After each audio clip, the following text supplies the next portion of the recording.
네, 우리가 이 세상을 살아가면서 시험이나 또는 시련이 없는 그런 삶을 사는 사람은 없을 것입니다. 그런데 오늘 성경 말씀을 보니까 예수님을 믿는 하나님의 백성들에게 있어서는 이 시험과 시련이라고 하는 인생의 풍랑이 불행이 아니다, 이렇게 말씀을 하고 있습니다. 그리고 그것이 우리를 온전케 하기 위해서 필요한 것이다, 또 이렇게 말씀을 하고 있습니다. 참 놀라운 말씀인데요, 왜 그런지를 한번 말씀을 우리가 성경을 전체를 생각해 보면서 이 말씀의 뜻을 생각해 보겠습니다. 우리 예수 그리스도를 믿는 사람들은 하나님의 특별한 소유라, 이렇게 말씀합니다. 예수님이 오시기 전에 구약시대 하나님께서는 아주 오래오래 전에 아브라함이라고 하는 사람을 불러서 그 사람으로부터 한 민족이 형성되도록 그 후손을 축복해 주셨습니다. 이들이 바로 이스라엘이며, 하나님은 이스라엘을 하나님 자신의 특별한 나라로 삼아 주셨어요. 그래서 우리 출애굽기 19장 5절에서 6절에 보면 하나님께서 이스라엘 백성들을 애굽에서 구원한 후에 세계가 다 내게 속해 있지만은 너희가 나와의 이 약속을, 언약을 잘 지키면은 모든 민족 중에 나의 특별한 소유가 되겠다 그랬어요. 그리고 너희가 내게 대하여 제사장 나라가 되고 또 거룩한 백성이 되겠다, 이렇게 말씀을 해주셨습니다. 그래서 이 아브라함의 후손인 이스라엘 민족은 이 세상 인류 가운데 하나님의 그 축복을 나누어주는 통로가 되고 하나님을 드러내는 그런 특별 사명을 가진 민족이요, 또 그들을 통해서 우리의 구세주이신 메시아 예수 그리스도가 이 세상에 오게 되므로 그 축복의 통로 역할을 하게 된 것입니다. 그래서 이 세상의 모든 나라와 민족들 다 하나님께 속했다고 하지만은 이스라엘을 더 각별하게 다루시면서 하나님께서는 그들에게 진리와 하나님과의 관계에 대한 풍부한 지식을 가르쳐 주셨어요. 그리고 이 거룩하신 하나님을 온 세상에 나타내라는 사명을 주셨습니다.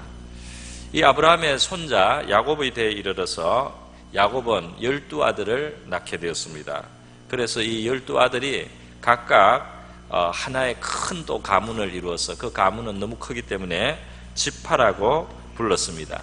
그래서 야곱으로부터, 아브라함의 손자인 야곱으로부터 해서 12지파가 형성이 되기 시작했는데, 이 12지파가 합해서 이스라엘 민족을 이루고 이스라엘 역사가 전개가 되는데, 이것이 우리가 읽는 구약 성경의 대체로 전체적인 그 역사 이야기가 바로 이 12지파 이스라엘의 이야기인 것입니다. 그래서 이것을 보면은 우리는 이 속에서 하나님께서 이 자기의 특별 소유를 얼마나 사랑하여 주시고 또 돌보시고 또 교육해 주시는가 하는 것을 볼 수가 있습니다.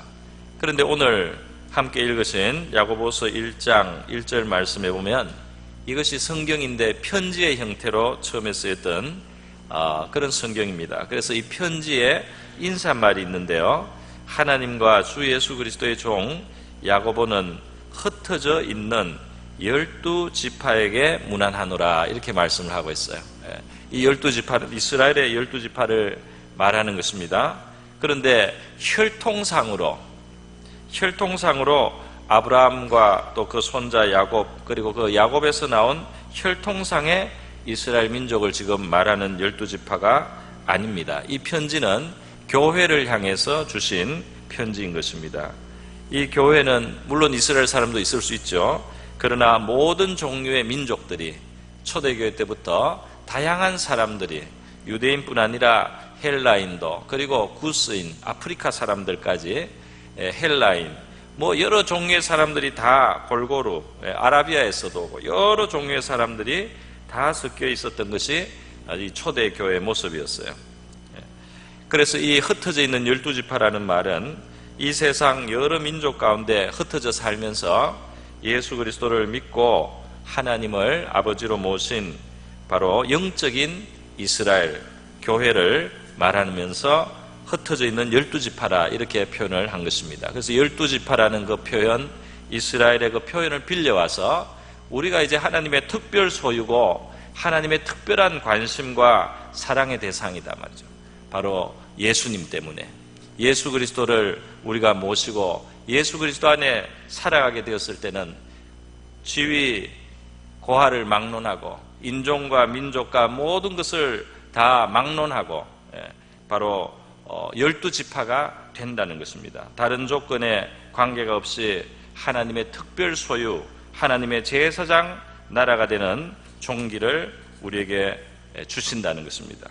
그래서 베드로전서 2장 9절에 너희는 택하신 족속이요 왕같은 제사장들이요 거룩한 나라요 그의 소유가 된 백성이니 이는 너희를 어두운 데서 불러내어 그의 기이한 빛에 들어가게 하시니 아름다운 덕을 선포하게 하려 하심이라 그랬어요.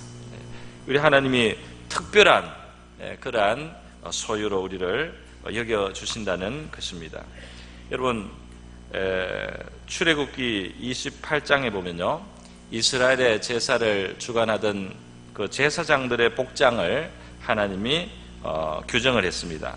그 대제사장이 옷을 입으면은 그 옷에는 보석이 달리게 되는데 이 보석은 자기의 어떤 아름다움을 자랑하기 위해서 붙이는 것이 아니고 자기의 영광을 위해서 붙이는 것이 아니고 이스라엘 자손을 상징하기 위해서 그 의복에 보석을 붙이는 것입니다. 의복에 보면은 이 어깨 견대에도 홍마노라는 이 보석을 2개를 붙이는데 이 각각의 보석에 12지파 중에 이쪽에 6지파의 이름이 그리고 이쪽에도 6지파의 이름이 새겨져 있다 그랬습니다. 새겨져 있다.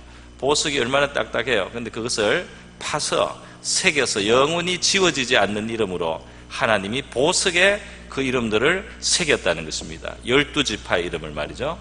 그리고 이 가슴에도 흉패가 있어요. 그래서 이 옷에 제사장의 아주 그 고급 세마포 그런 에봇에 이 흉패에도 보석을 붙이는데 이제 이 보석은 더 대단합니다.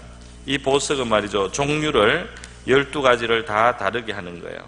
4줄로 보석을 물리는데 첫 줄은 홍보석, 황옥, 녹주옥, 둘째 줄은 석류석, 남보석, 홍만호, 셋째 줄은 호박, 백만호, 자수정, 넷째 줄은 녹보석, 호만호, 벽옥으로 그리고 그 보석에다가 금태를 물립니다. 그리고 이 보석에 그 지파에 그 이스라엘 야곱의 12아들의 그 이름을 또 거기에 새기는 것이에요. 얼마나 이 아름다운 모습입니까? 그런데 하나님이 그 보석 자체가 중요한 게 아니고 그 보석에 새기시는 12지파 이스라엘 백성들 하나님의 택하신 왕같은 제사장 된 하나님의 특별 소유인 그 백성을 이렇게 귀하게 여기신다는 것을 상징을 하는 것입니다. 제사장들은 그 이스라엘 바로 지파들 이스라엘 백성들을 보석과 같이 하나님이 존귀하게 여기신다는 사실을 기억하면서 그들을 가슴에 품고 또 어깨에 걸머쥐고 하나님 앞에 나가서 그들의 죄사함을 구하고 또 축복을 구하는 역할을 하는데요. 이 대제사장이 상징하는 것은 바로 우리의 영원하신 대제사장이신 예수 그리스도를 예표하는 것입니다. 바로 이 예수 그리스도의 가슴에 우리가 보석과 같은 존재가 되었다는 것을 말하는 것입니다. 예수님의 그 어깨에 우리의 운명을 짊어지시고 주님께서 우리를 하나님 앞에 늘 끌고 나가서 우리를 하나님 앞에 죄의 사함도 받게 하고 하나님의 복된 백성으로 살아갈 수 있게 하는 그 모든 주님의 기도와 강구와 사랑이 있다는 것을 이 대제사장의 의복에서 그 보석들에서 하나님이 우리에게 가르쳐주고 있는 것이에요. 그래서 이 지금 야고보서 시작을 하면서 주시는 시험과 시련 속에서 우리를 그것을 감당하고 그것을 잘 견뎌서 말이죠. 구비하여 조금도 부족함이 없게 하는 이 시험과 시련의 효용성을 말하기 전에 먼저 우리가 어떤 존재인가를 우리는 깊이 생각해야 되는 것입니다. 그렇기 때문에 12지파라고 부른 바로 이 순서를 우리가 생각하면요, 우리가 어려움을 당하고 시험을 당하고 시련의 파도가 우리의 삶 속에 몰아쳤을 때 우리가 먼저 생각해야 되는 것은 우리가 하나님 앞에서 어떤 존재인가, 예수 그리스도 안에서 우리가 어떤 존귀와 영광을 얻은 존재가 되었는지를, 하나님께서 어떻게 우리의 이름을 인같이 새기시고 자기의 가슴에 새기셨는가, 이것을 우리가 먼저 기억해야 될 줄 믿습니다. 그냥 세상 사람들과 똑같이 우리가 그냥 운이 없어서 불행을 당한다, 우리가 좀 뭐가 잘못돼서 이렇게 어려움이 온다, 이렇게만 생각하지 말고 먼저 우리 자신이 하나님 앞에서 얼마나 존귀한 존재인가를 기억하시기를 바랍니다. 그래서 이 금은 용광로에 들어가고 풀무에 들어가서 이 화로에 들어가서 그 찌꺼기를 녹여내면서 금이 금답게 되지 않습니까? 바로 이 오늘 본문 말씀에서 보석과 같은 하나님의 백성들, 이스라엘, 영적인 이스라엘 12지파인 바로 우리에게 있어서 말이죠, 이 시험과 시련이 우리를 온전하게 만들어낸다, 우리의 찌꺼기를 제거하는 역사로 허락되는 것이다, 이렇게 말씀하고 있습니다. 우리가 이 사실을 기억해야 될 줄 믿습니다. 시험은 우리가 즐겁게 여길 수 없는 인생의 여러 가지 문제이며 고충이죠. 그런데 오늘 본문 말씀을 보면 하나님의 말씀은 시험을 온전히 기쁘게 여기라고 말씀을 합니다. 시험이 인내를 만들어내기 때문이다 그랬어요. 우리의 삶 속에 시험과 시련이 오면은 우리가 괴로움을 느끼죠. 당연히 괴로움을 느끼는 것이 정상입니다. 그런데 오늘 온전히 기쁘게 여기라. 내 형제들아, 너희가 여러 가지 시험을 당하거든 온전히 기쁘게 여기라. 우리의 느낌하고 다르게 여기라고 말씀을 하고 있습니다. 우리는 이 괴로운 마음이 드는데 자연스럽게 주님의 말씀은 우리에게 여기라, 그렇게 간주하라, 그렇게 그것을 받아들여라, 이렇게 말씀을 하고 있습니다. 기쁘게 여기란 말이죠. 이것이 바로 믿음을 요구하는 순간입니다. 믿음을 요구하고 있습니다. 여기에 우리의 믿음을 적용하라고 지금 하나님이 초대하고 계신 것입니다. 우리의 자연적인 본성이 가지고 있는 느낌대로 그대로 따라가는 것이 아니고 우리의 믿음의 자세를 굳게 가지고 그것을 고백하고 시인하고 주장하고 그것을 붙들고 그 위에 서서 믿음 위에서 그 상황을 대처하라고, 그 믿음 위에 서서 그 상황을 받아들이라고, 그 상황을 대하라고 이렇게 말씀을 하고 있는 것입니다. 여러분, 우리가 어떻게 구원받습니까? 믿음으로 구원받지 않습니까? 우리를 구원하는 하나님의 방법이 바로 믿음인 것입니다. 예수 그리스도가 하나님의 아들이신 것을 믿고 말이죠. 그가 우리를 위하여 이 세상에 오셔서 그의 십자가에 달려 죽으신 것은 우리의 죄를 감당하셔서 자기 몸에 다 받으신 것이다. 그것을 믿는 것입니다. 그가 사흘 만에 부활하셔서 지금 살아계시다는 것을 우리가 눈으로 보지 않아도 그것을 믿는 것입니다. 우리의 구원자가 살아계시다는 이 사실을 우리가 믿는 것입니다. 그 구원자가 부활하신 것처럼 영생이 우리 앞에 기다리고 있다는 사실을 우리가 믿는 것입니다. 이 믿음으로 우리는 이스라엘의 12지파 영적인 이스라엘, 하나님의 특별 소유와 제사장 나라가 되었습니다.